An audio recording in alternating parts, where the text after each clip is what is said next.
Yo, dig this, man. We're going to have a quick conversation. My son, Maxwell, is actually going through and reading some of my latest book, The 33 Laws of Impact and Fulfillment. And so he got to one of the chapters. And what chapter did you just finish reading? I just finished reading the seventh law. Truth and love are necessary for effective communication. So truth and love are necessary for effective communication. So one of the things that we're talking about, with the mindset QB is really understanding the 5 components that influence your mindset. And one of those components is experiences. Experiences, under that bucket, you have things that you learn, right? So skills, talents, gifts, things that you learn, things that you've gone through, right? Businesses that you've created, sports that you played. But then also another component of, your mindset really kind of comes down to the stories that you tell yourself, right? And then how you view yourself. So those are 2 other components.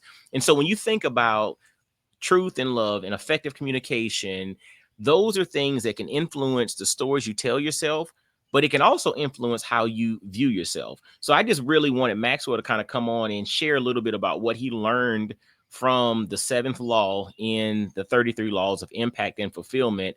And we're going to talk about how that could potentially influence and impact his mindset. So tell me what you learned in the chapter, dude. Okay, so what I learned in the chapter, Law 7, I learned about how how love and effective communication kind of go together, like hand in hand.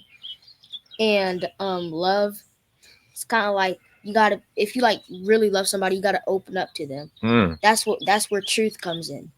You gotta be honest with them. You can't just go and tell them a story about how your life was and how good it was.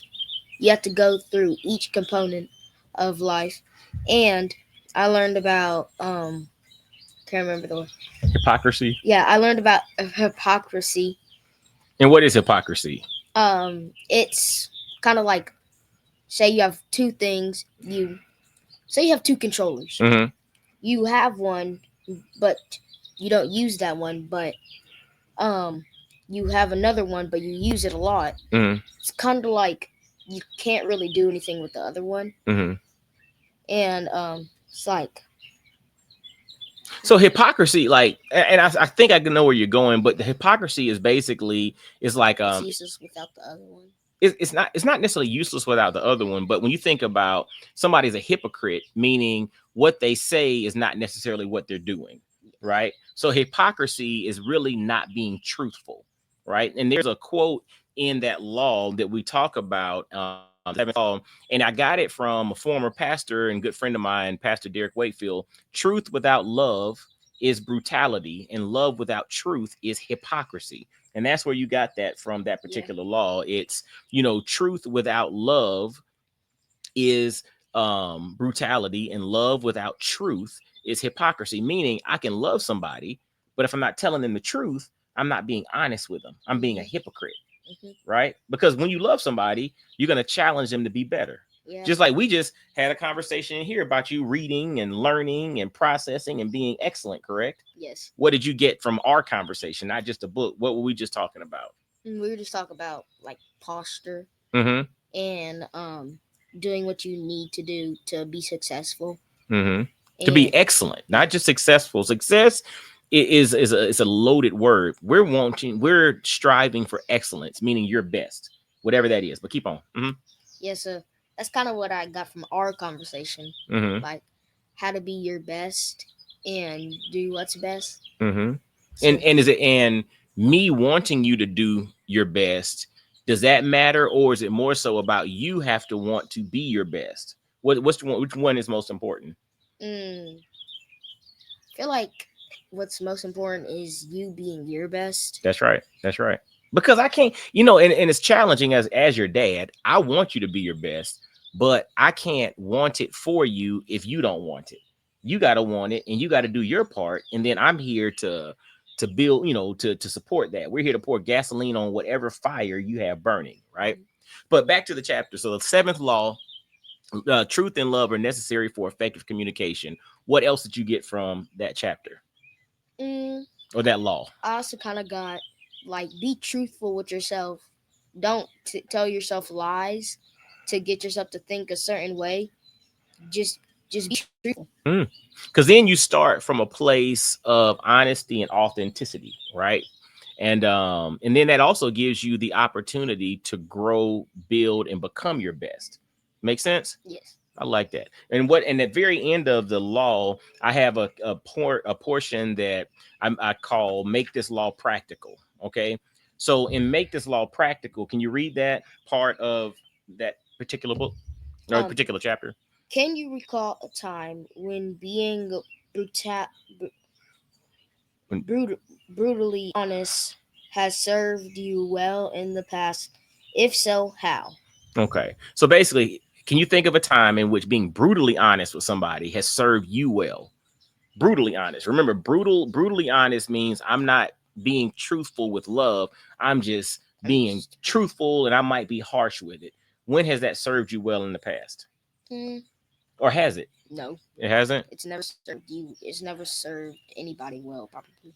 Yeah. I mean, there are times in which you have to get directly to the point, Hmm. but I think we should always strive to So be honest, but to do so with love because there's a way to say everything, correct? yes. Okay.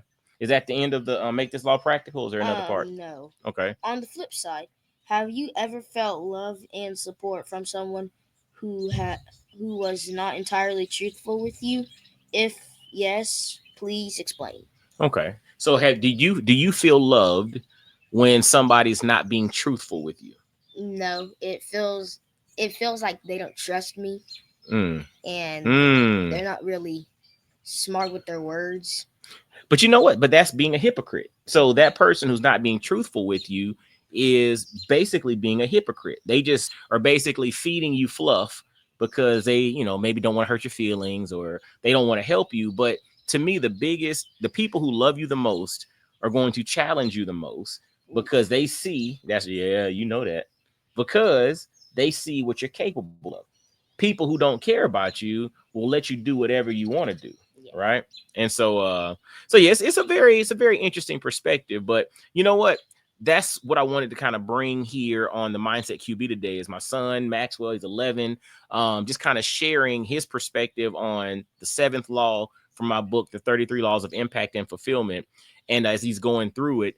But I want this to really resonate with you all as it pertains to the stories you tell yourself, how you view yourself. I mean, he's going through experiences right now by learning this. Like learning is an experience, but the stories you tell yourself are extremely important. And if you're not truthful, and if you're, not coming from a place of love, that's going to impact the stories that you tell yourself, and it will impact the perspective that you have in life. On the flip side, if you view yourself not from a place of truth and you view yourself not from a place of love, even as a Bible verse there's a mandate, in the Christian faith, right? To love your neighbor as yourself. That means you first have to love yourself. So if you don't love yourself, it's going to be hard for you to love anybody else. So I think this is a really important characteristic, and I appreciate you, boy, for stepping in and sharing with us today. And as always, y'all be blessed, well, and wise, and we'll holler at you next time. All right, peace.